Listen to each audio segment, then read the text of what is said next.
Indian വനിതാ cricket ടീമിലേക്ക് പരിഗണിക്കണമെന്ന ആവശ്യവുമായി ലിംഗമാറ്റ ശസ്ത്രക്രിയയിലൂടെ വനിതയായ അനയ ബംഗാർ.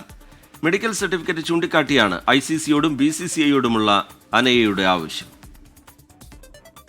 മുൻ ഇന്ത്യൻ ക്രിക്കറ്റ് താരവും ബാറ്റിംഗ് പരിശീലകനുമായ സഞ്ജയ് ബംഗാറുടെ മകൻ ആര്യൻ ബംഗാർ കഴിഞ്ഞ വർഷമാണ് ഹോർമോൺ റീപ്ലേസ്മെന്റ് തെറാപ്പി വഴി ലിംഗമാറ്റ ശസ്ത്രക്രിയ നടത്തിയത്. ആര്യൻ എന്നതിന് പകരം അനയ എന്ന പേരും സ്വീകരിച്ചു. ക്രിക്കറ്റ് ലോകത്ത് വലിയ ചർച്ചകൾക്ക് വഴിവെച്ചേക്കാവുന്ന ഒരു ആവശ്യവുമായി രംഗത്തെത്തിയിരിക്കുകയാണ് ഇപ്പോൾ അനയ. ട്രാൻസ് വുമൻസിനെ വനിതാ ക്രിക്കറ്റിന്റെ ഭാഗമാക്കണമെന്നാണ് അനയയുടെ ആവശ്യം. സഹതാപം പിടിച്ചുപറ്റാനല്ല, സത്യം വെളിപ്പെടുത്താനെന്ന കുറിപ്പോടെ ലിംഗമാറ്റ ശസ്ത്രക്രിയയുടെ പരിശോധനാ ഫലങ്ങൾ പങ്കുവച്ചാണ് അനയയുടെ ഇൻസ്റ്റാഗ്രാം പോസ്റ്റ്. വനിതാ ക്രിക്കറ്റ് കളിക്കാൻ തനിക്ക് യോഗ്യതയുണ്ടെന്നാണ് ശാസ്ത്രം പറയുന്നത്. ലോകം ഈ സത്യം അംഗീകരിക്കാൻ തയ്യാറാണോ എന്നതാണ് ചോദ്യം. ICCക്കും BCCIക്കും മുന്നിൽ ഈ റിപ്പോർട്ടുകൾ പ്രതീക്ഷയോടെ വയ്ക്കുകയാണെന്നും അനയ പറയുന്നു. ICCയുടെ നിലവിലെ ചട്ടങ്ങൾ പ്രകാരം ട്രാൻസ് വുമൻസിനെ മത്സരിക്കാൻ അനുവദിക്കുന്നില്ല.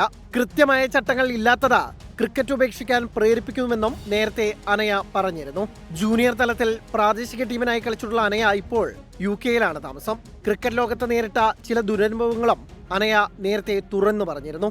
ലിംഗമാറ്റ ശസ്ത്രക്രിയയ്ക്ക് ശേഷം ചില താരങ്ങൾ നഗ്നചിത്രങ്ങൾ തന്റെ ഫോണിലേക്ക് അയച്ചെന്നും ഒരു സീനിയർ താരം കാറിൽ കയറാൻ ആവശ്യപ്പെടുകയും ഒരുമിച്ച് ഉറങ്ങാമെന്ന് പറഞ്ഞതായും അനയ വെളിപ്പെടുത്തിയിരുന്നു.